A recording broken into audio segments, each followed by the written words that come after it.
சமயம் வந்து துரோணாச்சாரியார் வந்து அர்ஜுனனுக்கு இன்னும் சில ஸ்டூடெண்ட்ஸுக்கு வந்து ஒரு சின்ன டெஸ்ட் வச்சாரு. மரக்கிளை மேலே உச்சியில் ஒரு பறவை இருக்கு, அதை குறிப்பாத்து யாரால் அடிக்க முடியுதுன்னு பார்ப்போம், எய்ம் பண்ண சொல்கிறாரு.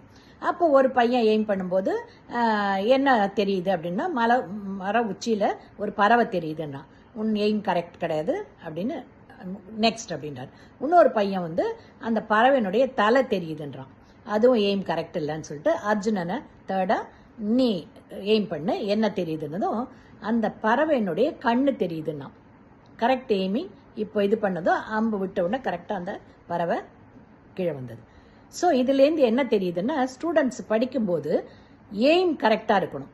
உங்கள் எய்ம் கரெக்டாக இருந்ததுன்னா, ஃபோக்கஸ் பண்ணிங்கன்னா எந்த கஷ்டமான சப்ஜெக்டும் நல்லா படித்து வெற்றி அடையலாங்கிறது தான் இந்த ஸ்டோரியிலேருந்து ஒரு பார்ட். ஓகேங்களா?